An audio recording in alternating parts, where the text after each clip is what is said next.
a nossa Bíblia em alguns textos. Normalmente a mensagem ela é expositiva, hoje vai ser temática, vai ser um pouco diferente. Nós vamos usar alguns textos. O tema hoje são os pecados inusitados, porque a gente está acostumado a pensar em pecado de uma forma assim: pecado é matar, pecado é roubar, pecado é mentir, né? Tem um monte de pecados assim que parecem assim muito claros, mas existem pecados e são aqueles que a Bíblia mais dá ênfase, que são os pecados inusitados, que são aqueles pecados que a gente nem percebe que é pecado. A gente acha que não é, inclusive. Pior ainda, são pecados que a gente imagina que são virtudes. A gente está assim, todo cheio assim, de virtudes. E quando a gente olha bem com a lupa da palavra de Deus, olhando bem de perto, nós descobrimos que na verdade é pecado. Primeiro vamos definir a palavra pecado. Aparece na Bíblia algumas vezes como hamartia. Sabe o que é hamartia? Hamartia é errar o alvo. Tem um alvo e você erra o alvo. É essa palavra que é usada para pecado. Errar o alvo. Deus tinha um alvo para a raça humana, para o ser humano, que era a glória de Deus, e o homem errou o alvo. Fez outra coisa. A gente também às vezes tem a ideia de pecadinho, de pecado e de pecadão, né? Qual é o pior pecado para a igreja? Vocês que estão há muito tempo nas igrejas, né?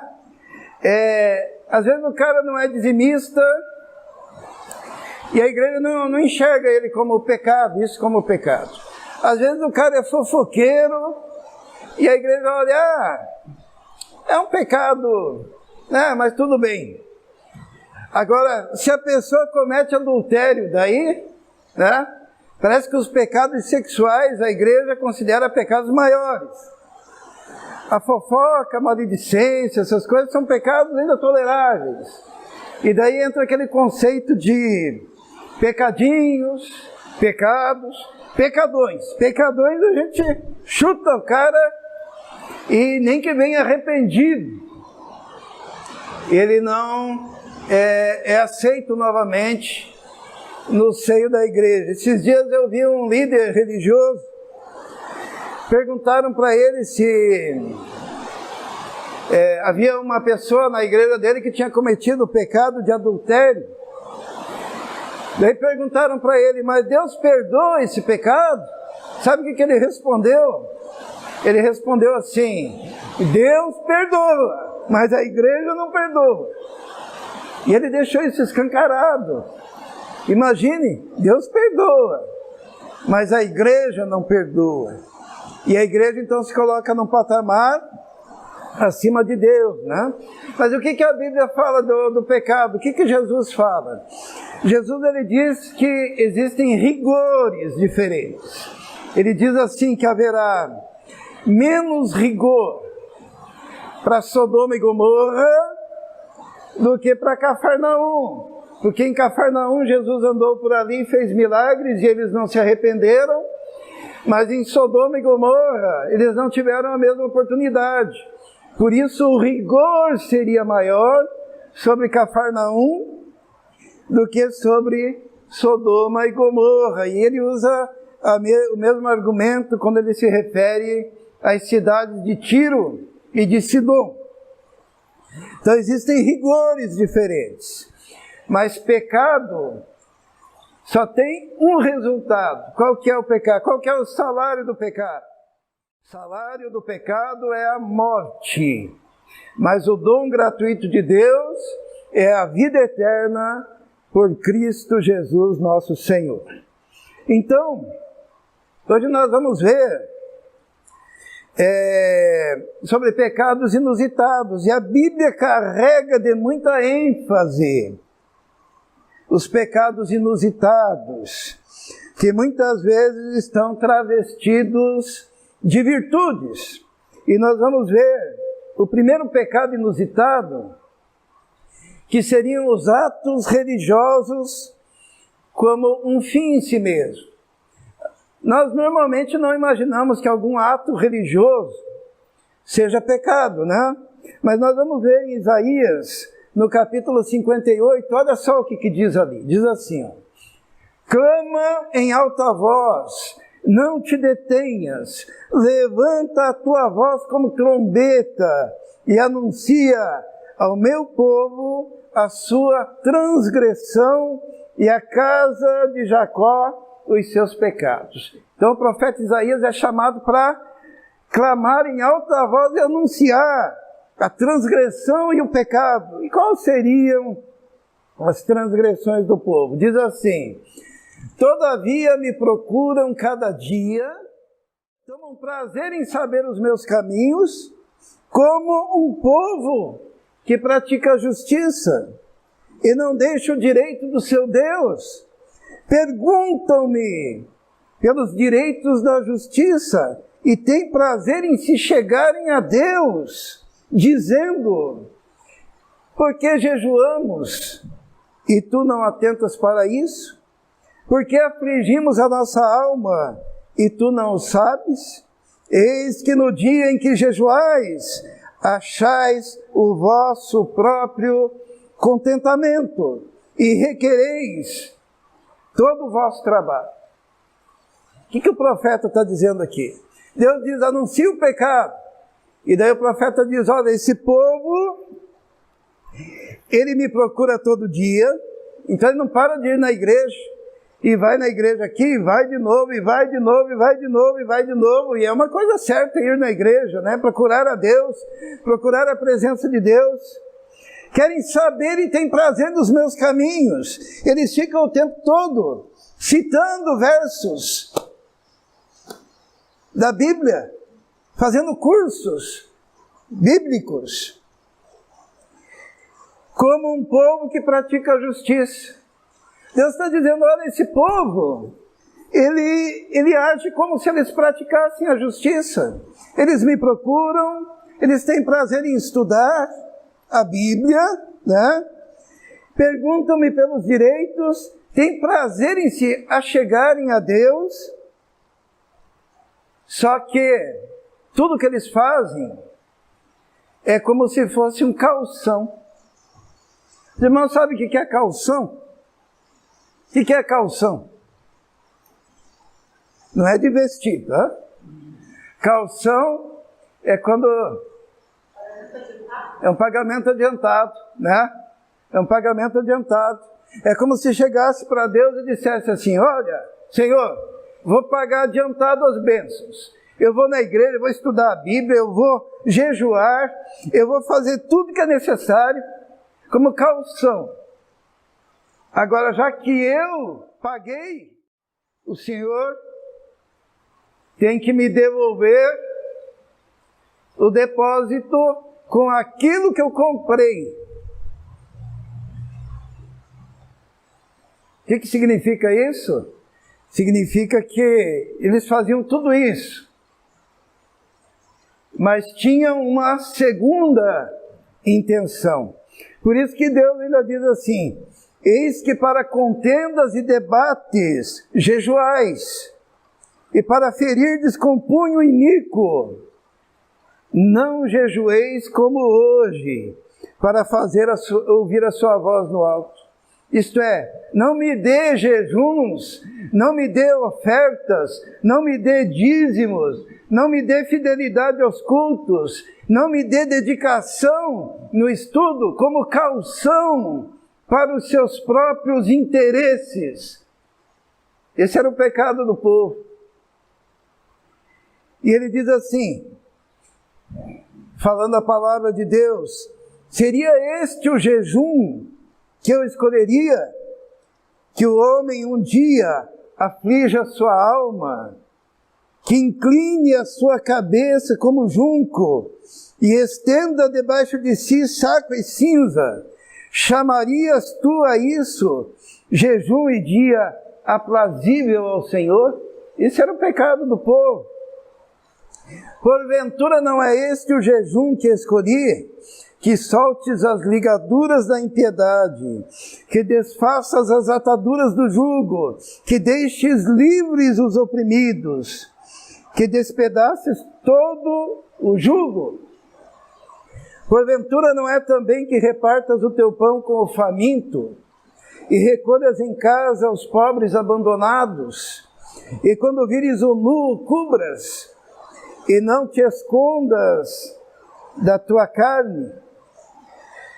O Senhor está denunciando o pecado do povo, que o povo era extremamente religioso, mas a religiosidade daquele povo não se transformava em ação concreta, em relação à sua adoração a Deus e em relação ao seu comportamento em relação ao próximo. Esse era o pecado do povo. Eis que no dia em que jejuais, achais o vosso próprio contentamento e requereis todo o vosso trabalho.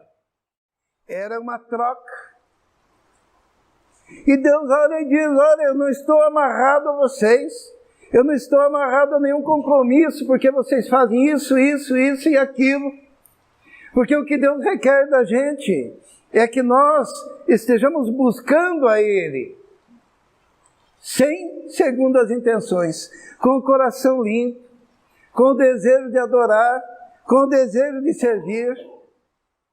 Infelizmente, irmãos, essa relação de troca tem sido estimulada.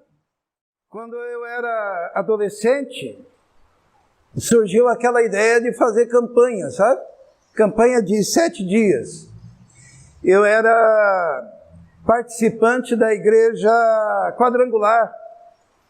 Tinha lá o pastor Joel, né? Aqui no Uberaba. E daí a denominação, querendo pegar a fatia de católicos da sociedade, ela inventou campanhas de 9 dias, tipo novena. E daí eles pensaram, 9 dias, vai ficar uma novena, então vamos diminuir para 7 dias. A gente faz campanha de 7 dias. Então é 7 dias indo na igreja com o objetivo de alcançar a bênção. Isto é, os 7 dias são o calção e depois você tem que receber a bênção, se tiver fé.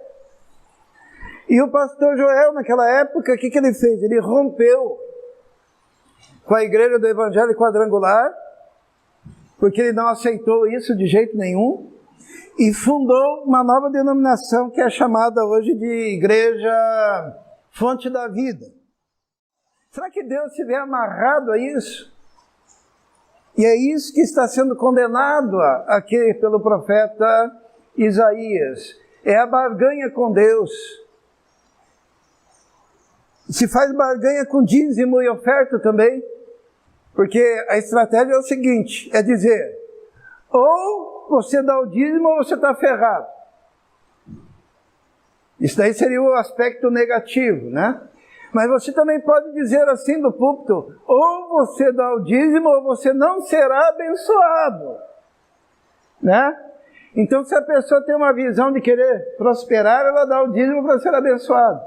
Se a pessoa tem medo da maldição, ela dá o dízimo para não ser amaldiçoada. E assim negocia com Deus. E Deus não se deixa negociar. Por que nós entregamos o dízimo? E graças a Deus na igreja todo mundo é dizimista aqui. Hã? Porque é dele. Só isso. E porque a palavra de Deus diz que é para ser dizimista. E diz no Velho e no Novo Testamento. Dizem que dízimo é coisa da lei, mas Abraão, que viveu antes da lei, entregou o dízimo. Na lei foi falado o dízimo, né? E em Cristo depois houve a confirmação quando Jesus disse, faça isso, entregue o dízimo, sem deixar a justiça, a misericórdia. Jesus confirma. Então, se tem uma coisa confirmada na Bíblia, antes da lei, durante a lei, depois da lei, são os dízimos. E a gente entrega o dízimo. Por quê? Porque é um ato de amor, porque é um ato de adoração. Mas não é caução. E não é que Deus está preso, obrigado agora, por dívida, a te abençoar. Primeiro pecado, então, irmãos, é um pecado inusitado, são os atos religiosos que têm um fim em si mesmo. Quando a pessoa, ela tem prazer no ambiente religioso, mas é só um religioso, porque não conhece o Deus da Bíblia. E essa foi a palavra do profeta Isaías. O segundo pecado é o pecado da ministração profissional dos dons de Deus. Você pode ser um ministrador profissional dos dons de Deus.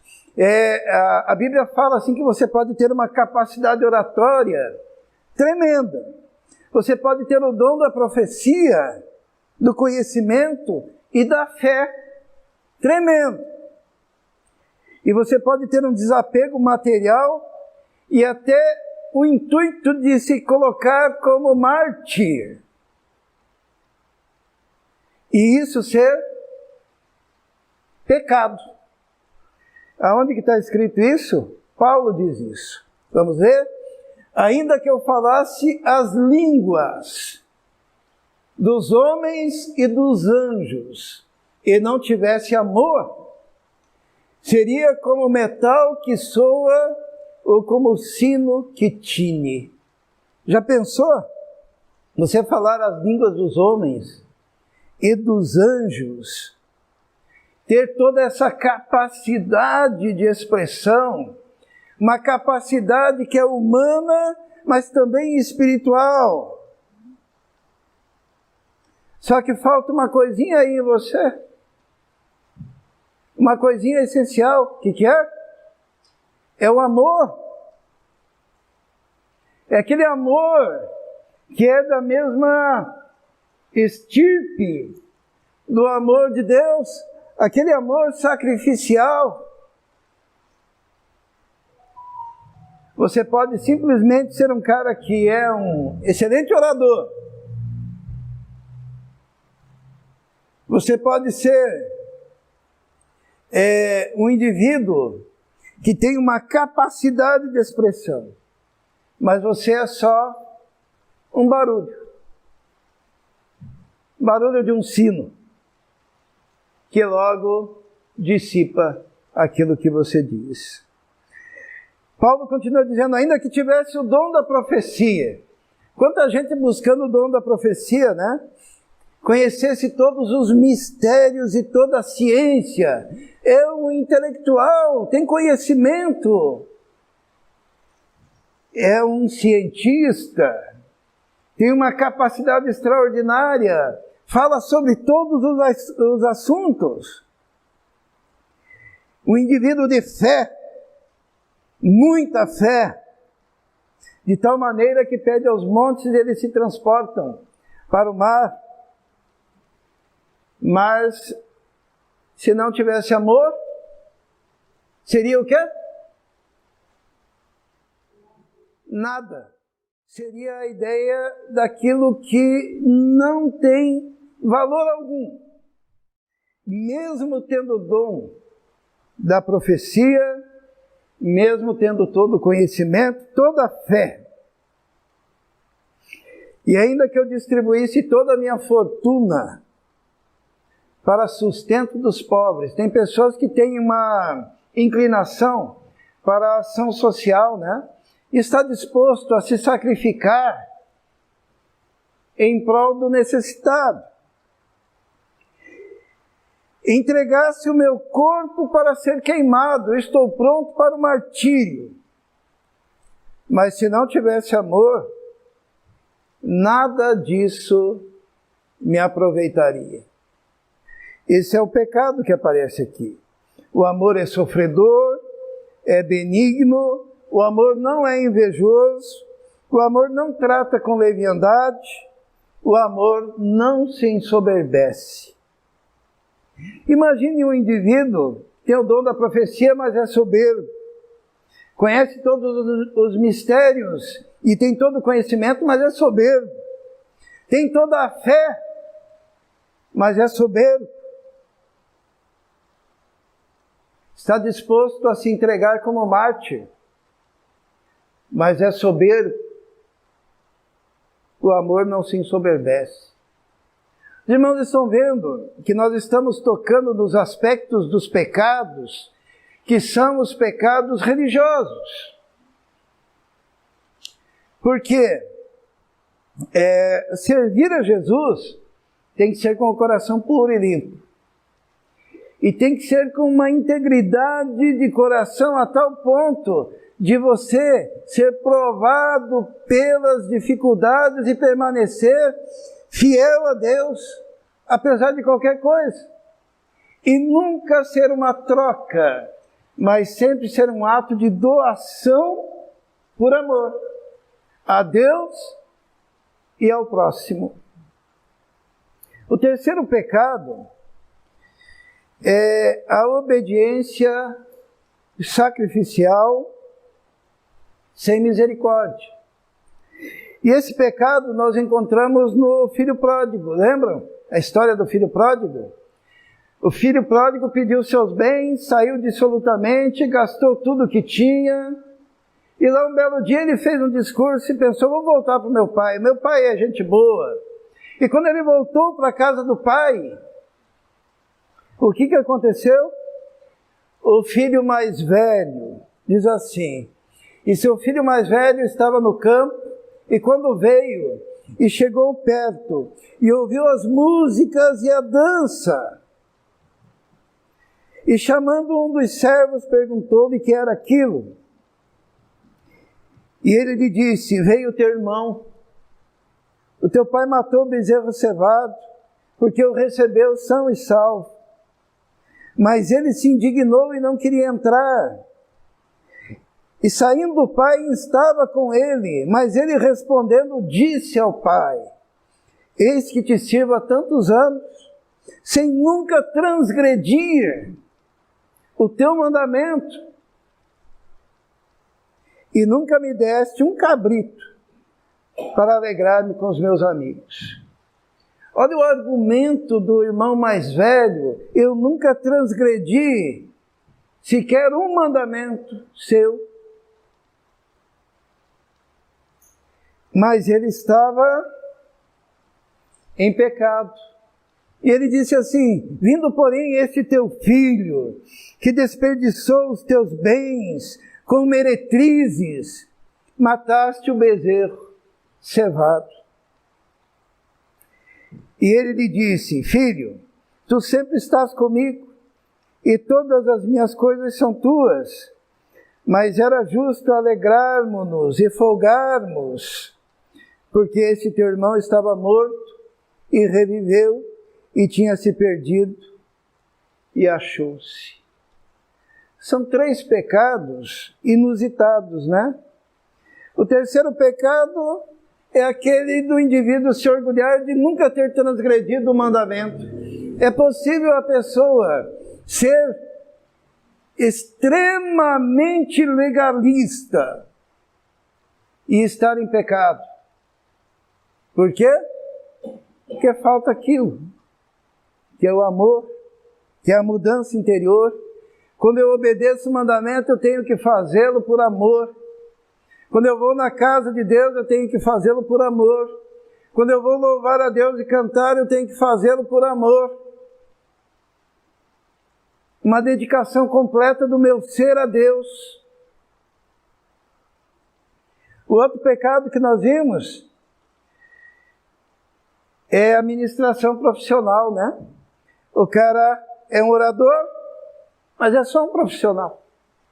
O cara tem o dom da profecia, mas é só um profissional.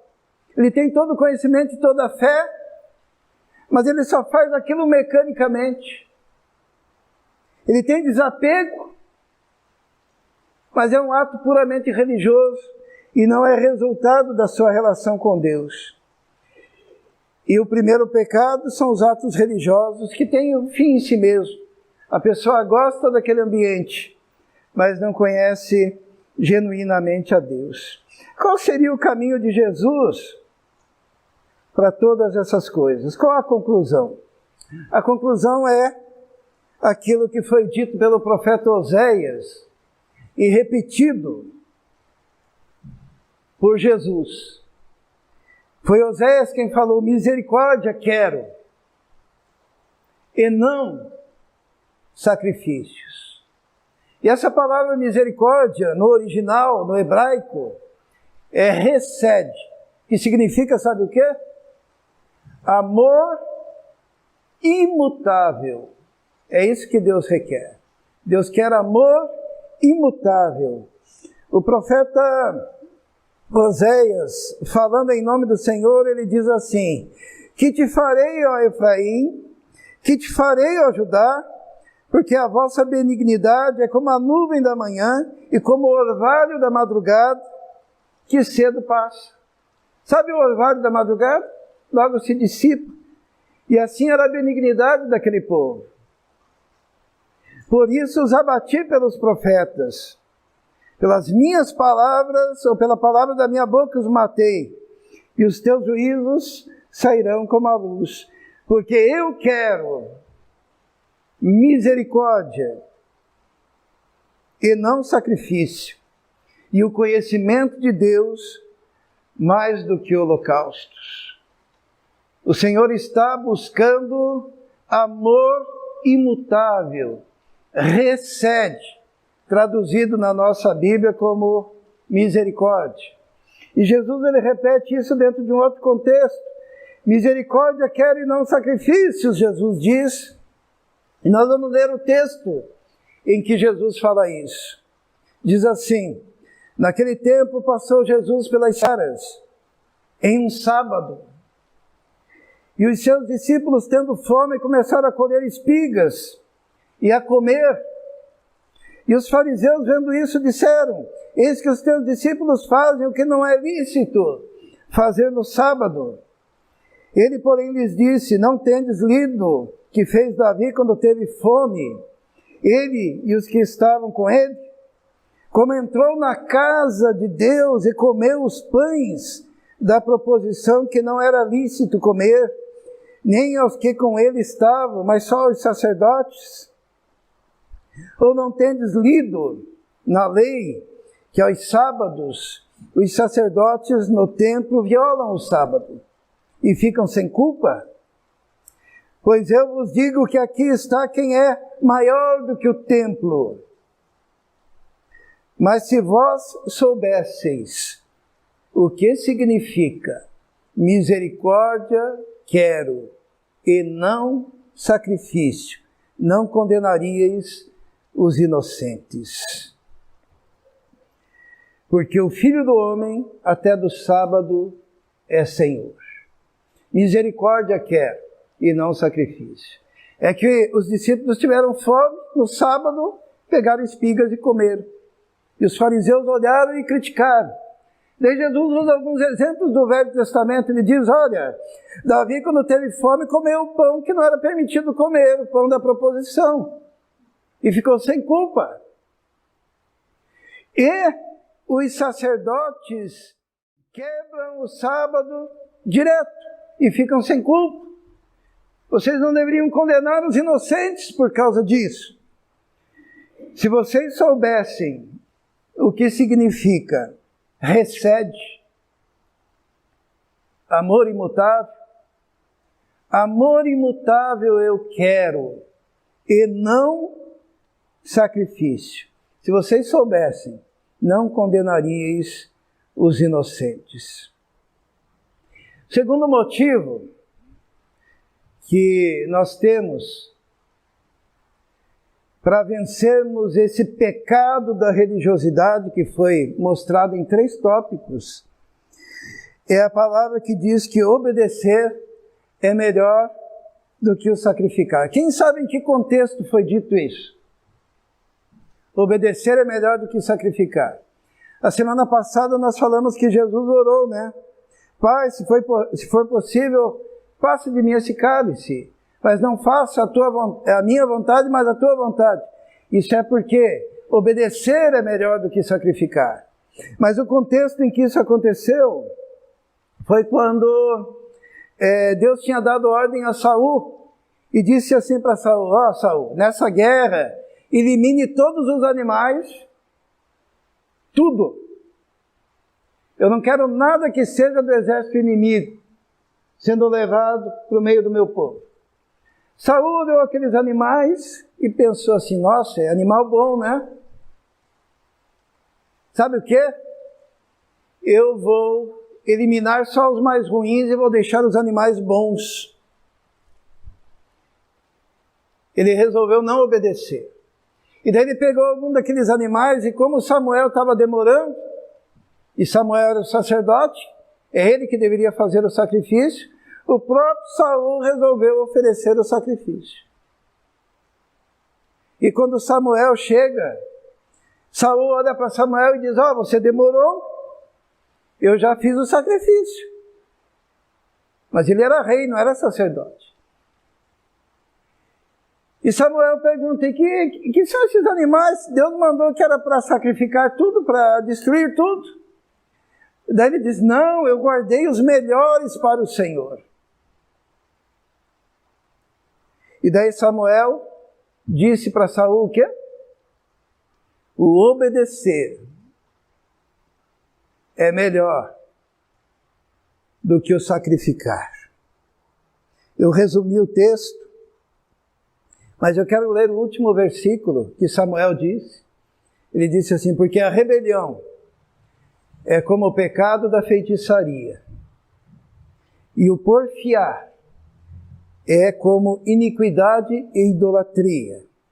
Porquanto tu rejeitaste a palavra do Senhor, ele também te rejeitou a ti, para que não sejas rei. Saul foi rejeitado, porque aparentemente ele fez o certo, né? Ele pensou assim: os animais são tão bons, eu não vou destruir. Mas Deus tinha mandado fazer o quê? Destruir. Saul poderia pensar: mas eu sou rei, eu vou levar alimento para o meu povo. Mas Deus tinha dito o quê? Elimine os animais. Não leve para o meio do povo. Ele agiu conforme a sua própria vontade e seu próprio pensamento. E daí o povo estava lá meio indignado. Samuel demorava. Saul pensou: eu estou com um animal aqui, eu mesmo ofereço o sacrifício. E ele ofereceu o sacrifício desobedecendo a palavra do Senhor. Obedecer é melhor do que o sacrificar. E isso é mais realidade ainda hoje. Sabe por quê? A igreja moderna foi invadida por um legalismo, por um não toques, não proves, não manuseies, por uma barganha com Deus, por um jeito de se relacionar com Deus, aonde alguns até batem na Bíblia e dizem: o Senhor falou, cumpra. Como se Deus estivesse amarrado àquilo que você pensa e imagina. E lá de cima Deus se ri. Que pensa o homem que tem Deus aprisionado como se fosse um gênio dentro de uma lâmpada? Que se ele esfregar da maneira certa, se ele fizer a oração do jeito certo, se ele jejuar do jeito certo, se ele pagar ação do jeito certo, Deus está obrigado a obedecer. E a única coisa que nós podemos dizer é aquilo que foi dito por Jeremias: coloque a tua boca no pó talvez ainda haja esperança. E quer colocar a sua boca no pó? É se humilhar a ponto de abandonar a sua religiosidade. É se humilhar a ponto de reconhecer o Senhor como soberano. É se humilhar obedecendo ao Senhor em absolutamente tudo. É se humilhar reconhecendo que quando você vem à casa de Deus, é privilégio. Quando você tem uma função na igreja, é privilégio. Privilégio de dedicar ao Senhor, com sinceridade de coração. E em especial com aquilo que a Bíblia chama amor imutável. É isso que Deus requer de cada um de nós. Senhor nosso Deus, nosso Pai, muito obrigado, Senhor, porque temos o grande privilégio de conhecermos o Senhor. E quando nos reunimos, é para te adorar em espírito e em verdade, ó Deus. Sabemos que nada merecemos de Ti, mas que mesmo assim as Tuas misericórdias têm cercado a nossa vida. Nós temos visto isso agora, Senhor, em meio a toda essa pandemia, como o Senhor tem nos protegido. E nós te agradecemos, mesmo reconhecendo que não somos merecedores. E queremos, ó Deus, fazer tudo somente, Senhor, para a Tua honra e glória. Tua palavra diz, quer comais, quer bebais, ou façais outra coisa qualquer, é para fazer tudo para a glória do Senhor.